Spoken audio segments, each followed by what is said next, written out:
One, two, three, go!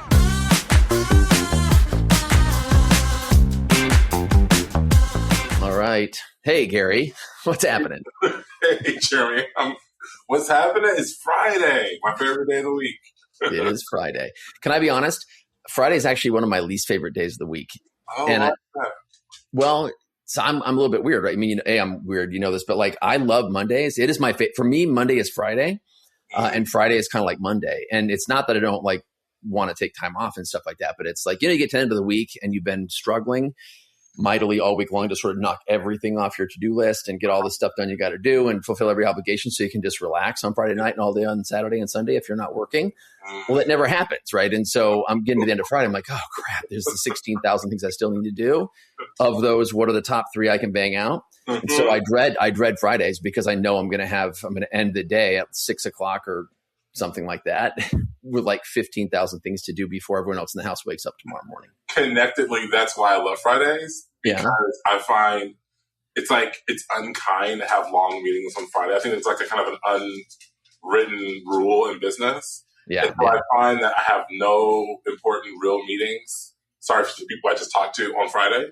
And so I can actually do things that are in my inbox or my to-do list. And I can kind of get my head around, like, do I need to work this weekend or do I not need to work this weekend? So, like, my voice gets better on Fridays because I've not talked it through. Nice. So we like it for exactly the opposite reason. That's funny. Or we don't like it for exactly the opposite reason. I love it. Either way, Fridays are pretty awesome, like every other day of the week. So, well, good. I'm glad that you're excited about being Friday. How are you doing? I'm good. It's been a long, crazy, fun week. But, it's interesting. So earlier in this week, I had a chance to speak at a conference at University of Chicago on it was really the general state of affairs in artificial intelligence in the Midwest, across the whole like Midwest ecosystem of universities. And so we had this conference. There was something like 35 universities that were there. It was their tech transfer offices and their entrepreneurship programming offices and whatnot. And so we had this wonderful conversation about artificial intelligence, where it's been, where it is, where it's going, and all the kind of stuff that, how we're thinking about it and how we should be looking at it as universities and blah, blah, blah. It was super fun. But after I finished that presentation and talked with folks, I went home and I was like, you know what? I'm going to I read like a book a week. And so I was like, the book I'm going to read this week, I'm going to go back in time and I'm going to read this book that came out, I think in 2015 or 16 by a guy named John Markoff. It was called Machines of Loving Grace, not the Demis Hassabis book, but Machines of Loving Grace. I think it's the quest for common ground between humans and robots. And again, published in like 2015. So it was this sort of history of Silicon Valley and artificial intelligence and robotics in Silicon Valley and how we've sort of up to that point, what had happened. And it goes through everything from like, initial robotics and SRI and Steve Jobs and Siri. And that was his last big contribution to Apple, if you remember, right? And in fact, it was released and then he died the next day. A Chicago person. Exactly. Yeah. And so there's this, anyway, it's really interesting and really fun. And so what was crazy and cool about it was, in 2015, 2016, Siri was the biggest and greatest and coolest thing in the market as it related to like personal assistance and artificial intelligence driven stuff. And, nowadays, of course, like Siri is not, for lots of reasons. I mean, they chose not to make it, right? It's a strategic decision for Apple. But some of the things they were talking about in that book have happened. And some of the things, of course, they were talking about in that book haven't happened. Like, Leapfrog and HoloLens didn't become the thing that we're all using today to do computing. But they were widely theorized at the time that sure by the mid 2020s, everyone would be just wearing glasses. As spatial computing, I love it. I'm still a believer that someday we're going to experience computing more through our eyeballs than not. But anyway, so it's super fascinating. All right. Well, we've bantered enough. I'm gonna, if it's okay, let's switch gears and actually bring in our guest because we have a super smart guest who actually, and you'll appreciate this, Gary, if you don't already know it. He also is a Northwestern alum. I know. Okay, good. All right. Well, awesome. So our guest today is Alex Kerr, and he's the CEO and founder of a company called Trajectory. Now, if you haven't heard of Trajectory before, that's okay. Trajectory is a rapidly growing partnership measurement platform for professional sports organizations. And if you don't know what that means, which most of us will not, that's not a problem.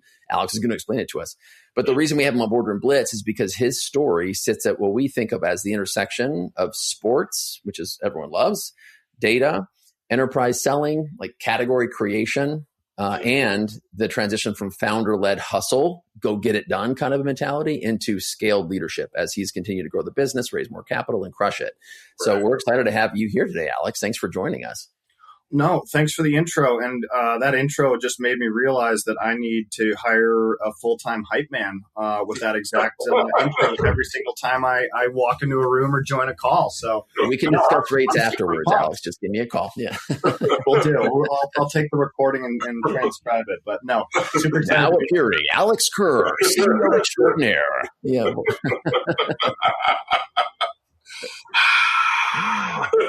Never. It'll never happen. It's me making the sound effect, by the way. Right. Well, so before we go into the business, because that's going to be fun and stuff, like most of the people I know that have built sports tech companies or that have like dedicated their careers to growing a company within the sports universe are former athletes and or connected to, grew up around athletes. And that, I believe, profile also fits your personal background, right? Baseball, if I'm not mistaken. Thank you for going way down the rabbit hole. Yes, I was a baseball player for a Division III school based in North Central Ohio at Kenyon College. Go Lords, although I think we're the Owls now. But yeah, I was a baseball player, played a year of semi-pro afterward. It was a lot of fun, but yeah. What position? I was a pitcher. By the time I got to college, I was a shortstop pitcher. Yeah, it's the mental mind games and psyching yourself in and out of situations, which is, it's. Well, if I had to think of like any player on a baseball team that had like the immediate pedigree to be a founder, it's probably going to be a shortstop or a pitcher. That's like or you just took one look at me and you have to figure out who's the weirdest, craziest person on the team, right? In soccer, it's goalies. In baseball, it's pitchers, because you have to be a little bit crazy to start something from scratch. So maybe that's the other way to decode it. I love it. I was a pitcher too, not in college, but I pitched all my whole youth. And I have to hear I'm going to share a stupid pitching story, and I want to hear your stupid pitching story. I got a baseball here, so this is applicable. Right. So one of my most memorable experiences was I was pitching in a game. It was the all-star team, 6th grade. We're in the playoffs and trying to go into state, blah, blah, blah. And I'm on the mound and I'm pitching. And this team was notorious for being great bunters. And I had done a very bad thing, and I'd walked 2 guys in a row. And so I had runners on first and second base. And the guy on second base was wicked fast. In fact, he went on to play professional baseball. Like excellent athlete, just crazy good athlete. Anyway, and so I'm like, this guy's going to bunt. This dude is going to bunt the ball, and I'm going to just have to get it. But I was so pissed at myself because I had been walking guys, and I was frustrated. I'm like, I'm going to run him over. I'm like going to do the crazy thing to keep them from wanting to bunt again. Because, that's how it works. You make enough contact with the guys sometimes playing defense or offense, and like you're going to intimidate them. So anyway, so I pitch this ball. Sure enough, he bunts it, and I know it's coming, and so I'm just running after my own pitch, and he bunts it. I happen to choose right, meaning I actually went to my left, the first baseline, and it's right there. I scoop up that ball, and I just kept sprinting, and I plowed him over. And just totally plowed him over. And as I did it, like my glove comes up and I hit my face and my nose just explodes in a bloody nose. But then I grabbed the ball and I threw it back to second, and we tagged the guy out at second because he was just sprinting for third base on the bunt. So we got a double play out of it, but I was just bloody and my glove was covered in blood. And I kept that glove for the rest of my youth time, and I didn't use it in high school, but I still have that glove, and there's still this blood streak all over it that's now dark brown and disgusting. Been in there for 40 years or whatever. But I keep that glove because it reminds me that sometimes you gotta give a little extra. Or if we ever need to pull a DNA sample, we'll just know to go to the closet and just extract blood all over it. I mean, not that this is the point of the story, but I'm curious. Did the guy score on third? No, because he was on. I had guys on first and second, and the guy that was on second was running to third. Because I snagged the other guy out, he actually turned back, which was odd, and then we got him out at second base. So as he was returning to base. So I'm waiting. For I did get kicked out of the game, though. I should say. Yeah. I'm waiting for the transition in terms of what this taught you about how to build a successful SaaS company. So right. Well, so what happened is I ended up getting kicked out of the game because it was obvious that I was being a little aggressive. And so I was not thrilled about getting kicked out of the game. So what it did teach me is Jeremy Bacon needs to control his temper. Right? I mean, that was the big lesson for me was to chill the heck out and kill them with kindness. Don't have to run them over. So embarrassing. Yeah, I want to hear Alex's story. Let's like this. Ironically, I have one. So more about injury than anything else. I thought it would be a great idea, and this was actually, I think it was right before I went into college. I've separated both of my shoulders, both times running over a catcher at home plate, which, like, in your youth, you think is like, isn't that like this romantic thing about playing baseball where I'm just going to lower a shoulder and try to win the game? Until you grow up and you start to realize I haven't slept a night through in 20 years without waking up because my shoulder hurts. As well as, in retrospect, we were up 7-1, 8-2. There was absolutely no reason other than bravado to run the catcher over. And I was out both times, by the way. Kicked out of the game, automatic out, hurt myself. And, this is when I was still quite young. So, you hit the catcher pretty hard if you actually hurt yourself when you're in high school. It's just the dumbest thing in retrospect. Well, on top of that, you're a pitcher. Stories. Yeah, you're a pitcher. You got to protect that shoulder. No good. Yeah, stupid is ultimately what it came down to. But that could be a chapter in my book one day. Stupidity. I wish I could be like have the third story here, and I'm like searching as you. Like I have the image, Alex, of you like diving into home plate up 7-1, separating your shoulder for the second time. And I don't think I've ever done anything like this. Well, you have to have some sort of like golf story or something, Gary, where you got so ticked off you broke your club or you threw it into the. No, nothing. You're just too calm and cool. Yeah, I think you're a smart. Might be the way I frame it. I was never the hero. What I realized is like, wow, maybe that's why I was never the hero. I never dove for home plate. But I wasn't the hero. There was no reason for it. Is the point? So mine too. It was just dumb. We were just dumb. Yeah, just dumb. Cool. All right, so let's get down to business, shall we? So, pitcher turned. You've done a lot of stuff. I mean, your background's really fascinating. You can talk about like the work you've done as a professor. This is really cool. But let's jump into trajectory because I'd love to hear a bit about like what you saw inside the sports industry that made you think, this isn't just inefficient. It's broken, and I can fix it. Yeah, cool. Where to start? So by nature, I'm. If you go on my LinkedIn, you see a lot of what I talk about. I'm like this self-described data nerd, and I almost wore my data nerd T-shirt. Maybe I should have, but maybe for next time. I'm a self-described data nerd, but what that really means is like I'm really a marketer at heart that had a really strong knack for data. And so I love that kind of work. I love this idea of like behavioral economics is kind of like what I do in my free time. Like I read a lot about that. It's like the behavioral people. So when I got this really cool job post-grad school to go work at this company called Monumental Sports and Entertainment, out in DC, NHL Washington Capitals, that's all the hockey sticks in the corner, NBA Wizards, WNBA Mystics, AFL Esports, you name it. I had the really cool opportunity to go help build the first business intelligence department there with a number of other folks. A lot fell under my purview, but what I fell in love with was this irrationality of fandom, right? Like if you hear about Vegas, like, oh, when in Vegas, I'll spend 10 grand.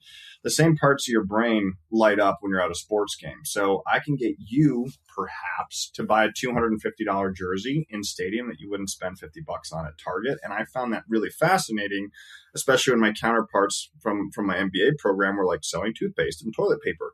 Not there's anything wrong with that, but like what a cool opportunity as a marketer to use data to try to force that, right? So I fell in love with that. My team grew over time, and eventually this world of sponsorship fell under my purview. And so I was literally the guy in an office with no windows with the rest of my team, getting phone calls from the Geicos of the world at the end of the year saying, hey, we spent $1 million with you. How do we do? And we'd all kind of look around, and after a couple of weeks or a couple of months, we'd go back to Geico and we'd say, we did a great job. We got $1 million of value on TV from this television report we have. We got you another $50,000 of value from the social report.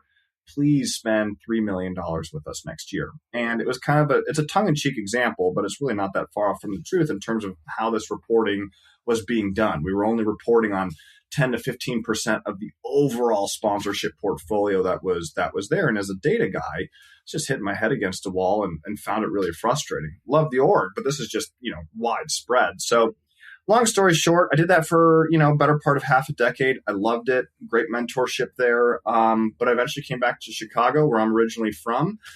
Great opportunity to get home, and I went to work for a big brand. And all of a sudden, I built, a 30, 40-person team, multiple divisions, and we controlled a purse of, $15, $20 million a year in sponsorship spend. And all of a sudden, I was the guy getting a picture at the end of the year saying, here's a beautiful picture of your sponsorship. Please, please, please spend twice as much with us next year. So that, to me, being on sort of both the buy side and the sell side of sponsorship, I was like, man, there's got to be a better way to do this. And so eventually I just said, to hell with it.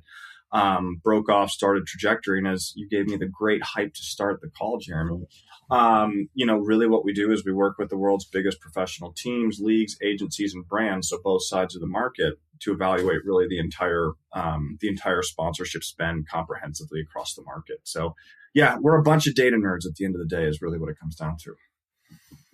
I love this. I mean, I know, Jeremy, you already know the company. I don't know the company as well.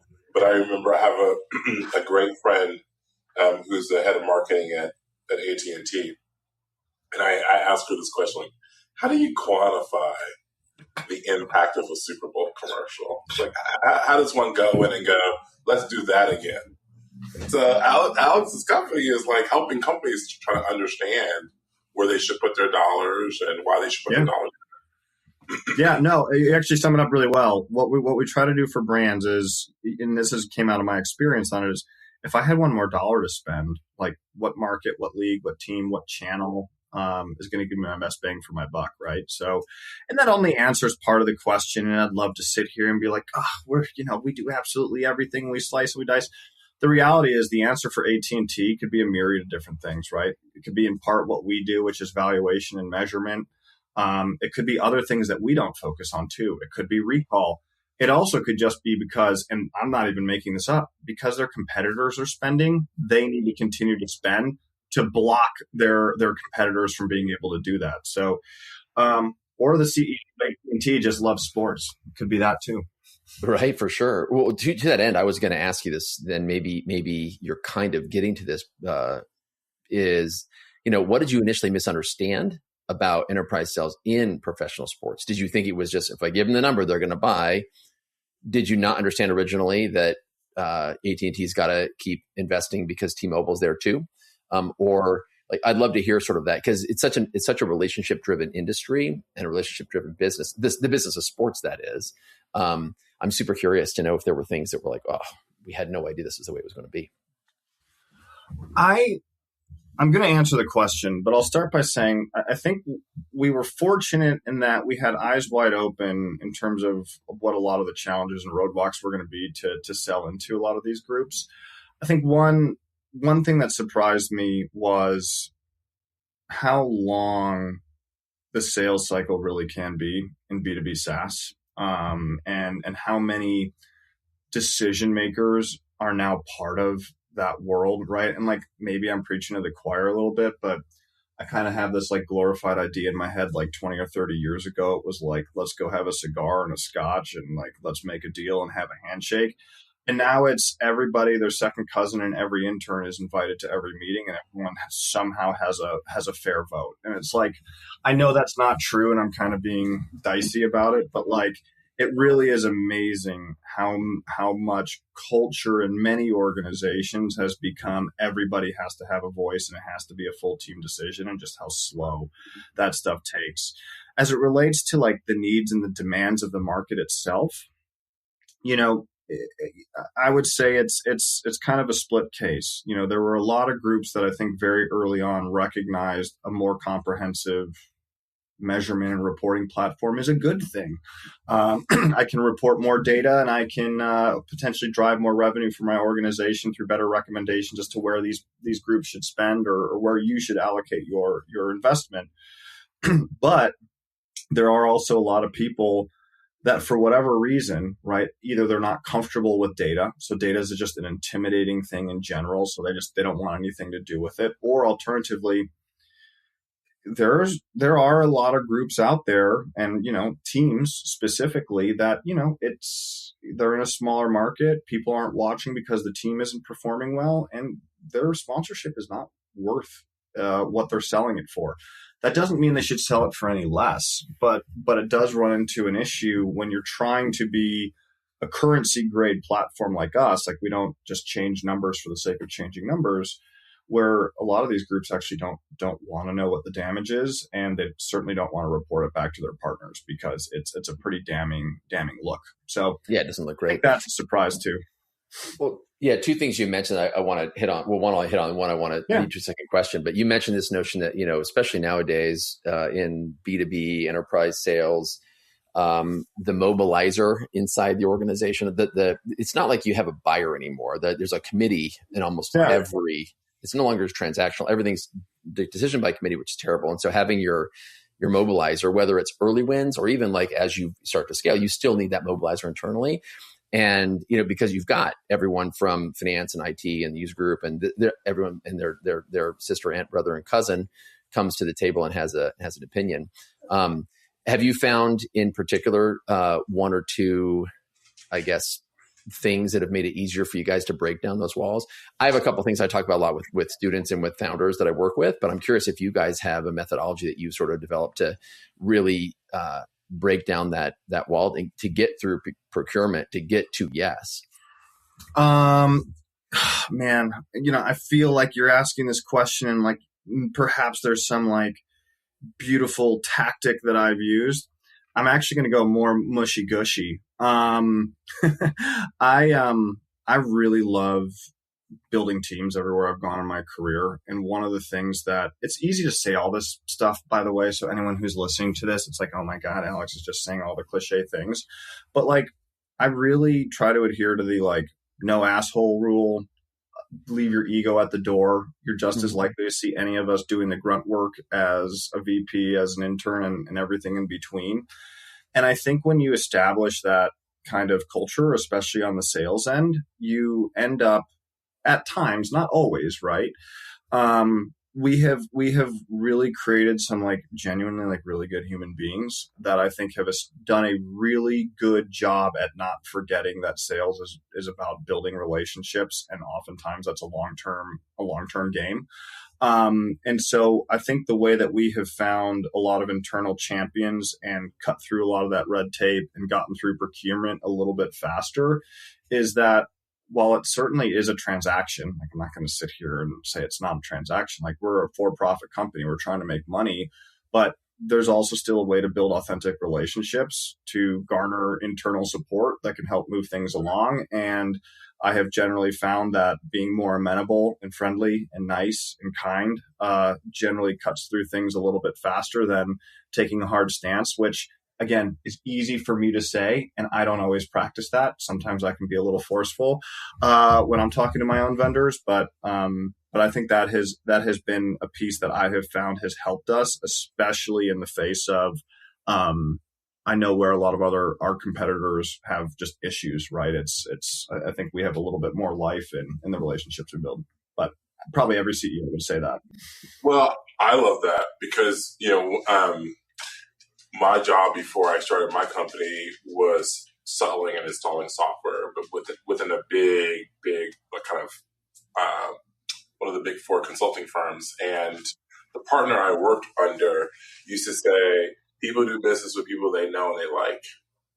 And so when I left to start my company, I said, you have any advice for me? He's like, get known, be liked, right? And so when we started our company, our first core value is that we listen to and delight our users and customers. And I always harp on this delight part because I think it's the separate. I mean, every really good company is going to like ask really good questions in pre-sales, hopefully be good listeners.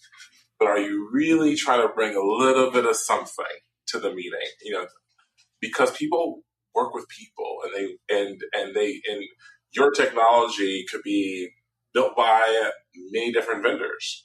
And so I really like how you were saying, Alex, around no asshole, but also just like a little bit of something, like a little bit of zhuzh that kind of makes, at least for us, makes people want to potentially do business with you if all the other stuff makes sense, specifically with you and your company. How have you thought about that? Like, how have you thought about your competitive edge, like in the sale? Is it something like, become a friend of the customer, or have some delight, or just maybe take us through a little bit of like, if I were a new AE at your company, like what are some of the things that you'd be telling me about like how we sell our business? Man, and I was going to ask you a follow-up question and turn the tables, and then you got a question in at the end of your commentary, but I'm still going to get a question out for you in a moment. But to answer your question, and again, it's like I wish I had more of like a tried and true, like here's a cool frame. You're a former consultant. What's the framework that we're going to use for the structure? We were very fortunate early in the build of our company, where I hired a young man who is still with us. He's our vice president of sales, and the thing I often say about Brian is that there is nobody I would rather be next to in the room. He's a genuine human being. He's authentic. He's honest. And he puts in so much work behind the scenes as it relates to developing relationships on text, which as a CEO can also be annoying when it's like, hey, what is actually going on with this account? And it's in a text message and it's this and over there. But he, I thought, really genuinely builds relationships, not for the sale, but because he genuinely like cares about human beings, and he's just a really authentic, good person. And that rubbed off on his team as he built a team over the course of several years. I think that mentality of like all that grit and grind that you do behind the scenes builds his own reputation. And by the way, it's great for our company. Brian will go on to something else at some point in his career and will also reap the benefits of those relationships that he's made. And so, look, sales are really important and we've got to be aggressive and blah, blah, blah, blah, blah, blah, blah, blah. But I think if you can find people that are really taking the time to plant seeds and cultivate it, there's something really, really different that I think is produced on the end. It doesn't always move as fast as somebody like me might want.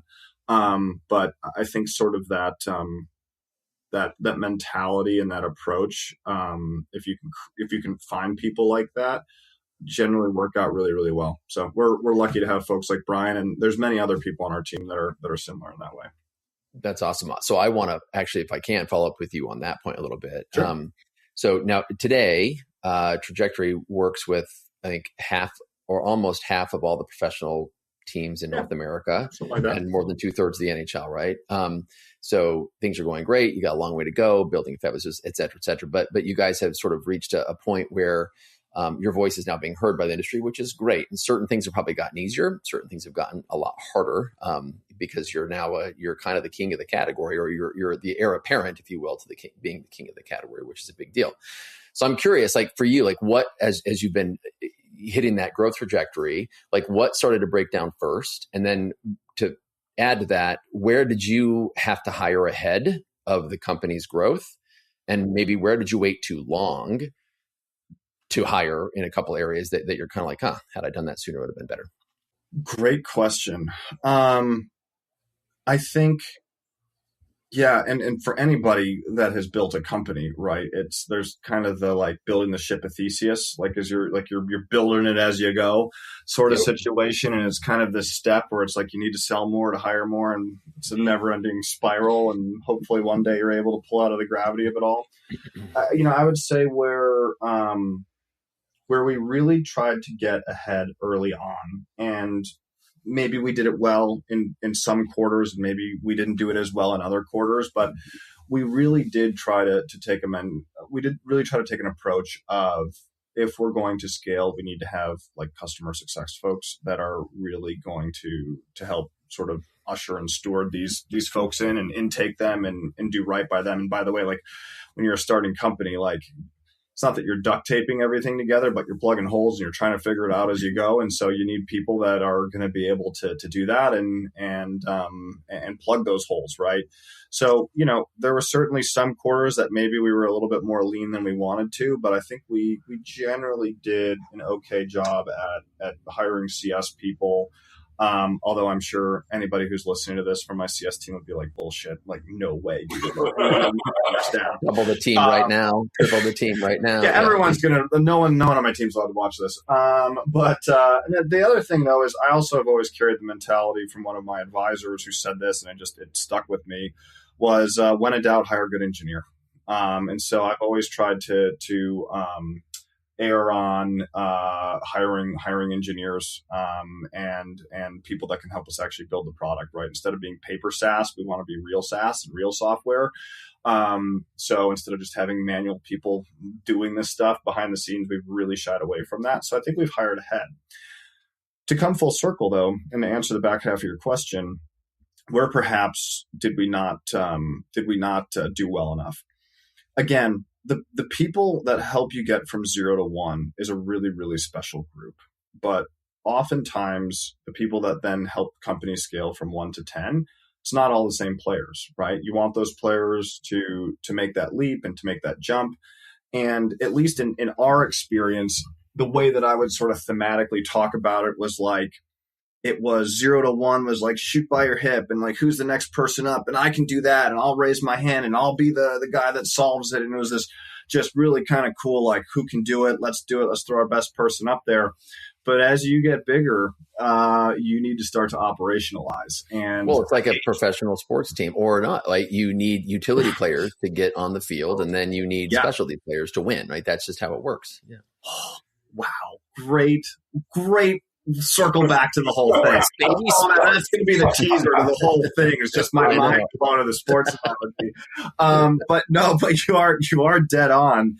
And so what we really spent the last 12 or so months, give or take a few months, is really trying to operationalize through a new level of leaders and managers and specialists really across the board from top to bottom. So everything from the top echelons of leadership on the executive team all the way down to our entry level hires, right? We're finding that like we need to be more operationalized to be more effective and efficient. And so I've been really, really excited about the people that we've been able to retain.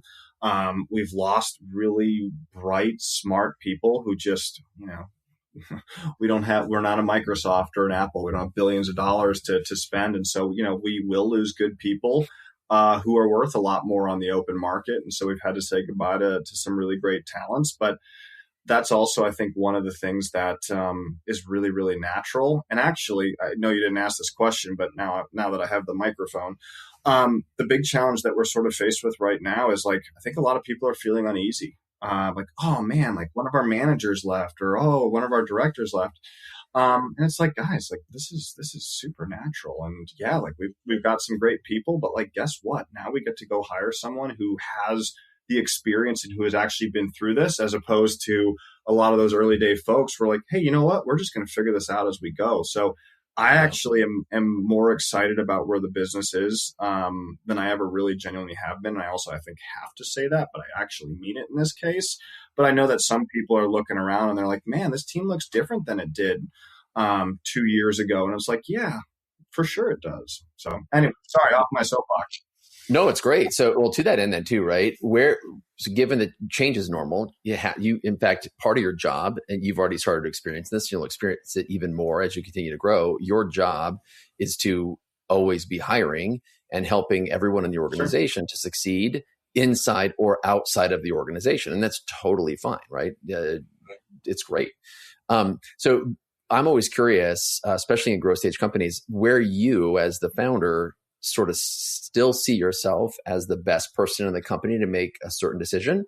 And then where would be a warning sign if the team still needed you to make the decision in some capacity? Does that make sense? It does. And it's a big can of worms. Um, I don't know. Their gummy worms. This whole part is just going to have music playing over it as my mouth is moving. No one can hear it. So I don't know if I'm going to answer your question dead on, but keep me honest and come back to it if I don't give you what you're looking for. The decisions that now come to me, and I'm going to tell a little bit of a story to bring this up. And so my one of my colleagues pointed this out to me. So I was having a real tough week about a year and a half ago, and like just problem after problem. The sales team this, and we lost a deal, and the CS team, we didn't retain someone. The engineering team came in, and this is a problem.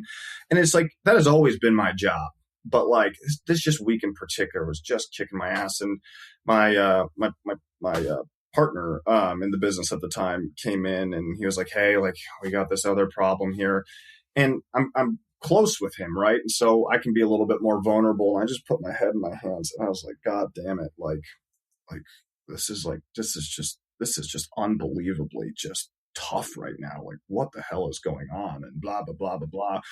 And he just sit there and he just kind of and he was an engineer, so he just kind of gave me this like kind of turned his head, gave me a quizzical look, like what are you talking about? Like your job, and he said this, something akin to this was like, yeah, your job is to deal with the worst of the worst of the worst situations that are going on. You don't hear about the other 99% of things because like we're just solving that. So he's like, yeah, by the time it gets to your desk, these are the hardest decisions of the business. And yeah, duh. But it was really helpful to have someone say that to me, where it's like, okay, my job at this point now is really to have to problem solve and figure out the worst of the worst of the worst decisions and the hardest and toughest decisions that are there. And so, I would say that typically, there's a lot of great things that happen. Like I don't want to downplay that, but a lot of my job is really dealing with the most difficult, messy, hairiest things of the business, which could be a myriad of things. It could be a data, it could, contract. It could be a customer. It could be a prospect. It could be, somebody's leaving who's great that we wish we were retaining.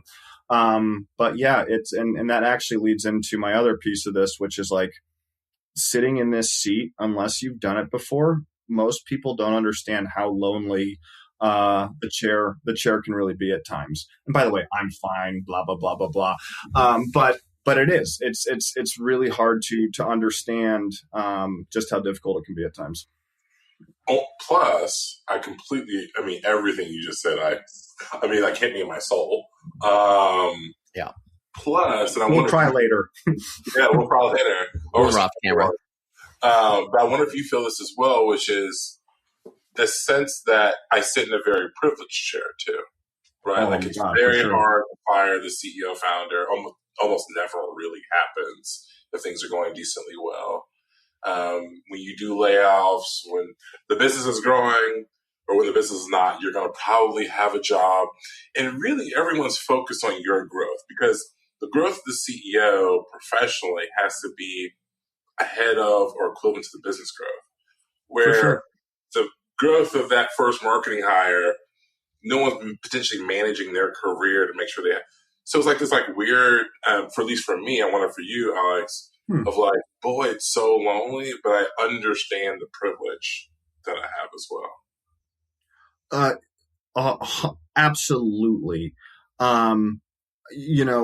I all the time talk to people and genuinely remind myself like this is the coolest thing I will ever do, and I actively know that. And here's something else that's also very real, and I say this all the time. Like I know that this is some of the most important work that I'll do in my life because it's my baby and I built this thing. I still have days every week almost.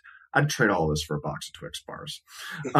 It's tough, right? But they're delicious too. So let's be honest. They are left Twix or right Twix. I'm not sure which, right. But are we advertising? I had some Shameless before the Shameless brought to you by. Click here now. But yeah, I do have a lot of gratitude in life, and the thing is that. Am I allowed to swear on this podcast? This has been really, really bleeping hard to do this. This is really, really fucking hard to do this. It has been. But you know what? I had the the deck stacked for me from the beginning.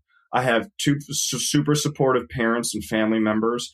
I have two in-laws that are extremely supportive, and brother-in-law and sister-in-law. My wife is my biggest champion and someone who now works for us, and so I get to spend time with her every day. I had like the deck in like a pair of aces is what I was dealt with, and this was still just it's incredibly hard. And anyone who's ever raised money and has never done that before, oh my God, like forget about it. That's the hardest thing I've ever done multiple times.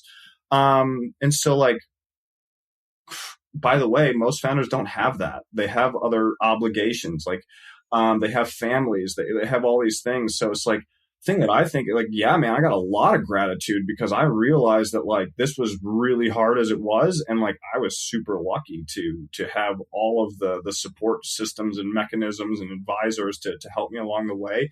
I can't imagine how much harder that is for someone that doesn't even have one of those many weapons that I had in my arsenal. So God, sorry, I went off on a huge tangent, but yes, I have a lot of gratitude for the people that have been in my life to help me and support me through this. And there's no way I wouldn't have been able to do it. And especially with my wife, like, dude, like without her, I never would have been able to do any of this. So that's great. Well, it's awesome to hear that you also have maintained the sort of humility that's required to win, right? Like having the right knowledge of the industry and of the space and having the right network to sort of get into the business, two obviously incredibly important things for any founder, but then having that support network around you that can help you to maintain sanity and to maintain some sort of semblance of normalcy in your life while you're building and doing the hard thing.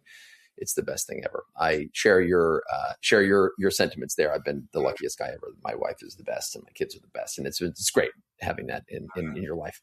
So I have a dumb question. Next time we're in a fight, I get to show her that clip though and be like, hey. Oh, yeah, for sure. Yeah, we'll send you just that little piece. Yeah, perfect. Thank you. You can go to your wife on her anniversary or whatever. Yeah, exactly. So I have a dumb question. Then maybe Gary can transition us into the boardroom blitz. But I'm always curious. Every time I look at the business, I'm like, okay, so what is and maybe there is nothing. So I apologize. This is a stupid question, but like, what's the most absurd sponsorship asset that anyone's ever attempted to value? And it, like, sometimes you're just like, what, how are we supposed to do this? I'm always curious. I understand enough about the industry to know like most things are probably relatively cut and dry, but there's got to be some weird stuff that you're asked to sort of try to put a value to. One of the coolest things ever. I'm going to give you two quick ones.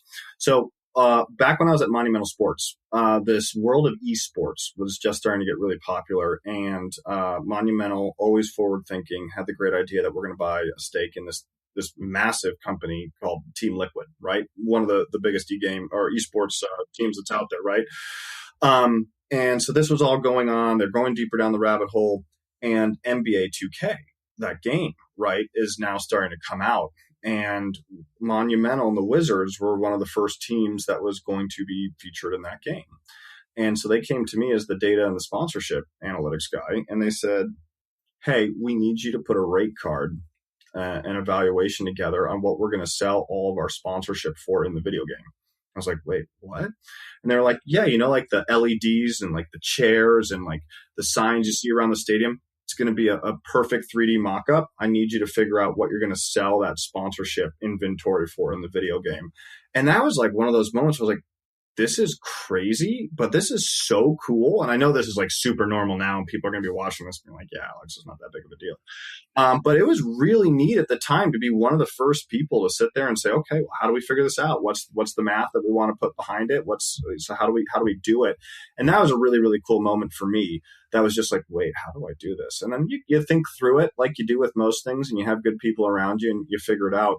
The other one that we've come across sitting in the chair of trajectory, which has been fun, is like we were in our early days, right? You don't want to say no to anything. And now we say no to a lot of things, which is good, saves you time, more streamlined. But in our early days, we had a race car group that we were working with, and they were like, so we need you to value I don't remember what they said. They said something that meant the truck, and I was like, I don't know what this means, but they're like, the truck. And I was like, yeah, but wait, what do you mean truck? Like, so you have a race car. Yeah, but the race car travels in a truck, and there's sponsorship on the side of the truck. Can you figure out how many people are going to see our truck when we go from Arizona and Scottsdale all the way to Miami? And it was I was like, wow, I didn't ever think of that before. But then what you do is you start to pull up, like, what information do you have on Waze or Google, and what's the traffic? And like, you can start to triangulate a lot of like how many people are on the highway, how many people are driving past it, what's the general valuation, does it change depending on who it is? So that was the other one for me where I was like, you know what? And by the way, I think that's most problems. It's just like, take a step back, take a beat, take a breath.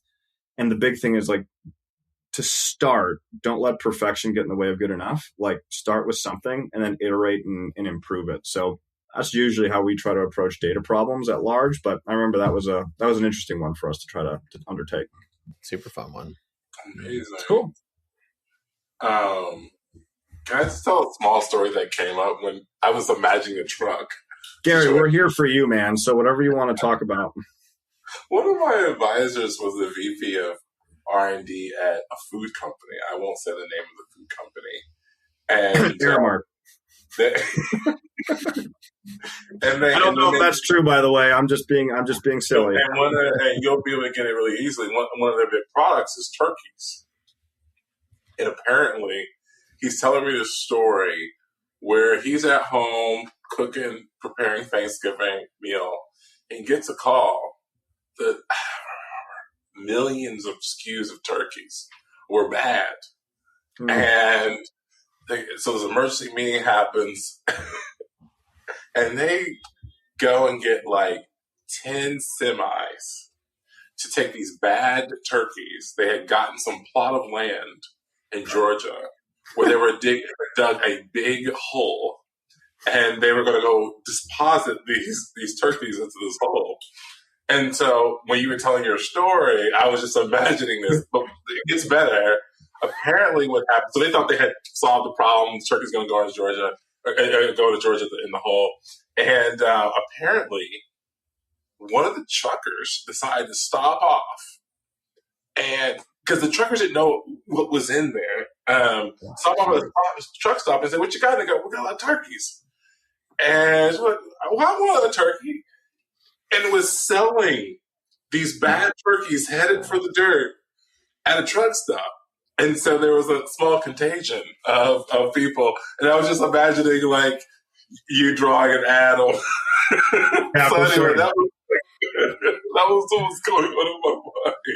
The fact that they were able to figure that out, though, and that was actually what happened is pretty impressive, because you would think that would not happen. And given the fact that there is a parasite going on right now in lettuce or whatever it is, that's a pretty timely story.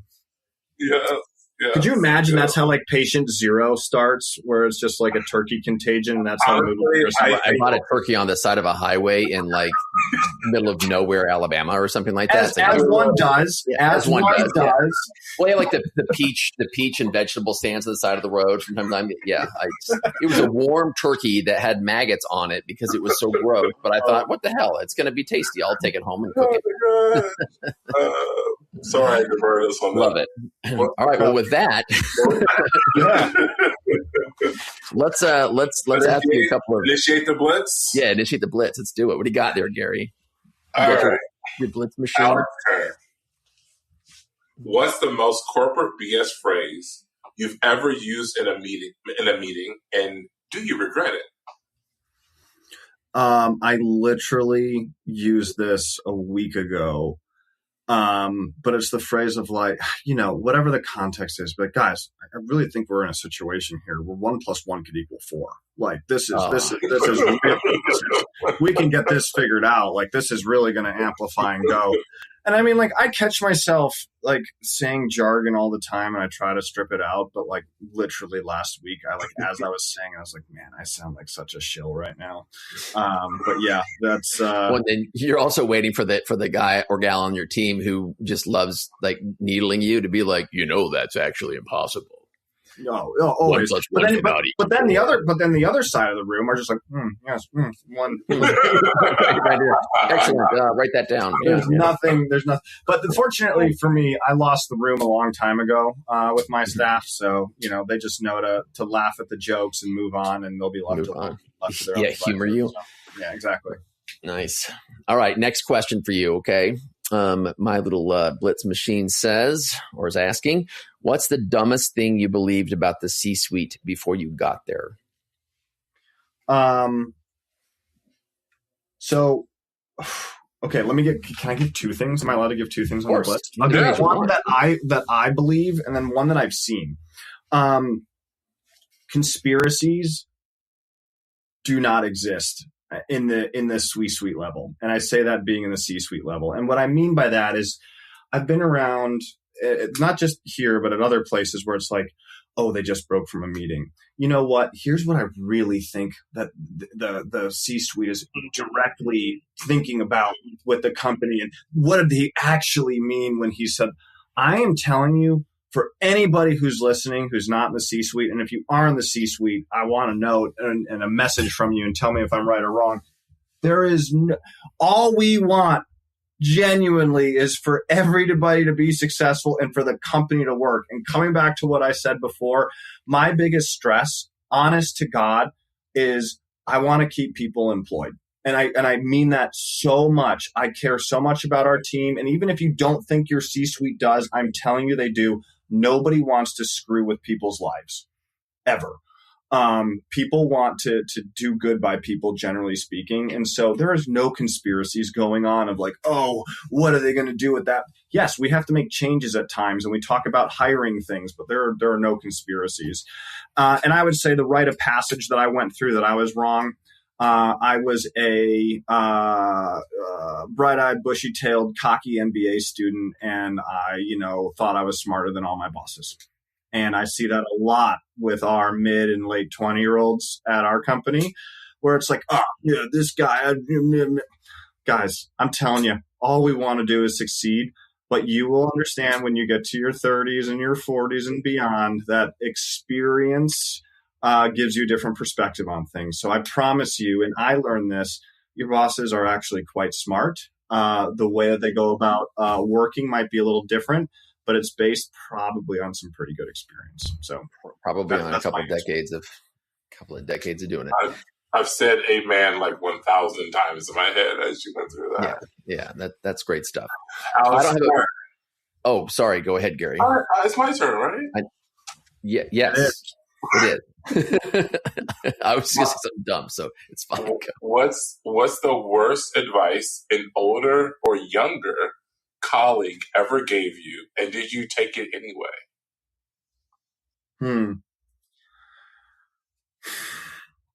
I've genuinely been very lucky, and even though I just said I think all my bosses are idiots, that just simply means that I have a different opinion on things. But I've actually had very, very good mentors.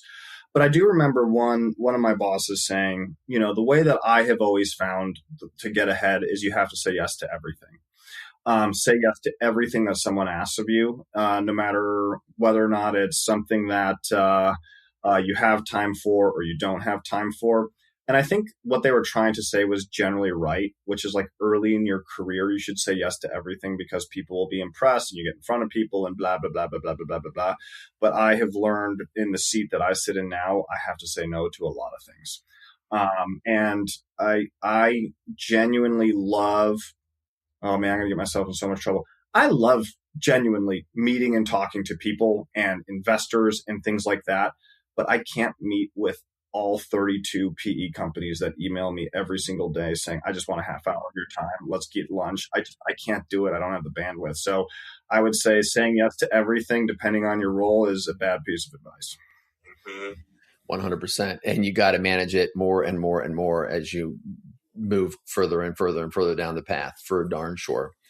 All right, I don't have a Boardroom Blitz question for you. I think that's a fabulous Boardroom Blitz segment, but I do have a question that I want, and I want to return to a conversation we had before we started recording, so I want to make fun of Gary more. But there were so many subtopics. So which one you show me your baseball and your before you guys go make fun. I'm gonna show you a thing on I have this Nerf gun. Yeah. It's my thinking gun, and I've had it since undergrad. So go ahead and make fun of me. Go ahead. It comes out a lot. I'm sure I'm going to get shot in the forehead for this one. But no, so we were talking about science fiction because science fiction is awesome. Yes. And Gary, I love you, but you don't necessarily have a well sort of established background in science fiction. You don't really like it. You can say it. Yeah. But so so we were talking about the fact that science fiction is awesome, and Gary's like, yeah, I don't really like science fiction, but I do like Star Wars. To which, being the punk that I said, that's not science fiction, that's fantasy. And so, Alex Kerr, question for you in lieu of my last Border Blitz question: is science fiction? Well, let me rephrase that. Can a legitimate lover of science fiction consider Star Wars to be a science fiction show, story, etc., or is it just fantasy? I'm happy to be with there's something right on this answer here. Don't do it, Gary. God, you've made me so nervous for this question because we did talk about this beforehand, and if I had to stop, I'm going to get myself into a lot of trouble here with people because I was originally being like, oh, there's a difference between the two. So I was like, oh, no. How do I define the two of them? And I've just been racking my brain this whole time. No, I think I'm a fan of both, to be clear. I go way down the rabbit hole. I'm a big geek. My company has a rocket ship logo, for Christ's sake. And the reason is I literally, what is the reason? I think space is cool, and I wanted a rocket ship. It was about as simple as that. But yes, I do think the two can meld into each other. You can certainly be a fan of both. I'm giving you a cop-out answer, but my opinion is whatever makes you happy. And okay, and I will share something. You're a CEO. I will also share something true, fun, and embarrassing about myself to get everybody off the hook here, and then we can end on this. One of my favorite things in the world is Renaissance festivals. And the reason I think Renaissance festivals are amazing is, and by the way, I don't dress up. Nothing wrong with dressing up, by the way, right? I think that's cool. But it is some of the greatest people watching that you can find. And I don't mean that in like a bad way. I genuinely mean that as what I love so much about the communities and the people that go there. It's people are all a little bit weird in their own right, in my opinion. And it's a time where people can dress up, have fun, let loose, and be comfortable in their own skin. And I think there's something beautiful and wonderful about that. So I'll end with man, we need more weird. We need more weird. Yeah, 100%. I agree. Yeah, I mean, LARPing is super cool. I also I don't dress up and I don't do cosplay and anything like that too. But I do love going to like places where that is what it's. I love it. It's super super fun. I've been like a stage actor my whole life, and so like I love taking on a role and doing a thing and and that to me it's wonderful. And so I love it when people can like express themselves and go do that. It's great. I do think that, by the way, I don't know that there's a right answer to whether or not Star Wars can be considered science fiction and or just fantasy. I do probably think that most people would argue it's a nice blend versus like a Star Trek where probably most people would say, oh no, that's like. How do you define the difference though, Jeremy? How do you define the difference? That's the thing. I don't know that you can truly define the difference in sort of in fantasy versus science fiction when it is sort of based on, particularly when it's based on space and stuff. Right now, like fantasy being like magic and like dragons, well, it's obviously not science fiction. That's fantasy. But when it comes to anything with space in it, I don't know. If you're dealing with like interstellar flight and like faster than light travel, and then I don't know. Is it not? Doesn't really matter. The question is it fun? Is it cool? Jeremy, can I give a pro tip though? I'm going to give a true story pro tip as to how you can use fantasy and science fiction in a positive way when you're at a family outing and you just need some space. So if there is a bigger nerd in this world, it is my brother-in-law, who is a big Lord of the Rings fan, big Star Wars guy. He's also a data nerd, but I think he's super cool. And I actually mean that. And as I describe it, I'm like, oh no, we're both really big nerds.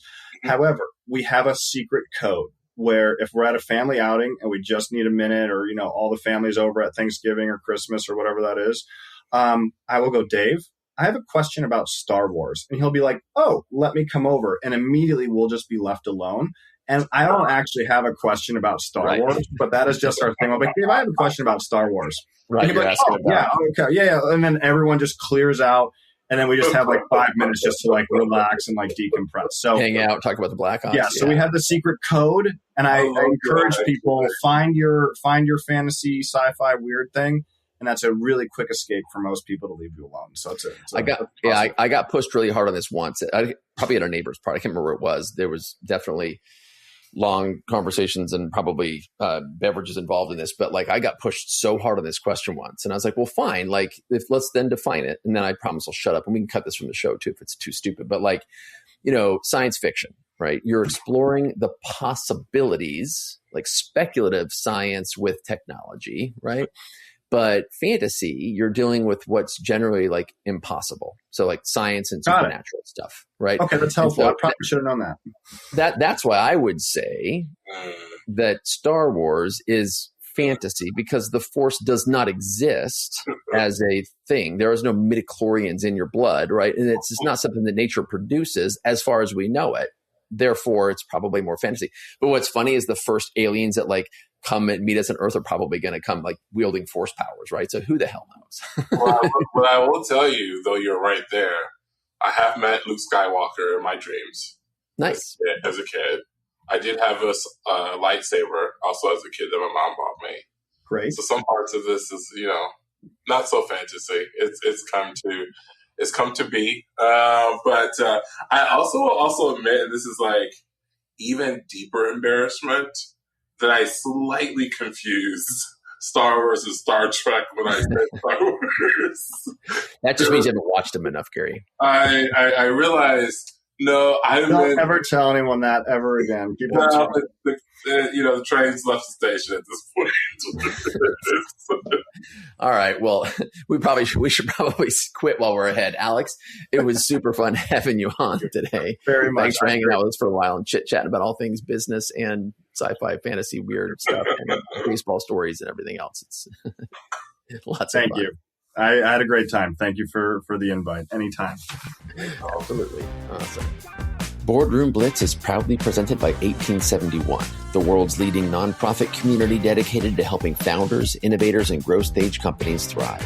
Hosted by Gary Cooper and Jeremy Bacon. Produced by Alex Bacon. Original theme music by Jimmit. Special thanks to our guests for sharing their hard-earned lessons with us. And thank you for listening. If you enjoyed today's episode, subscribe, leave us a review, and share it with someone who's building something worth leading. Thanks.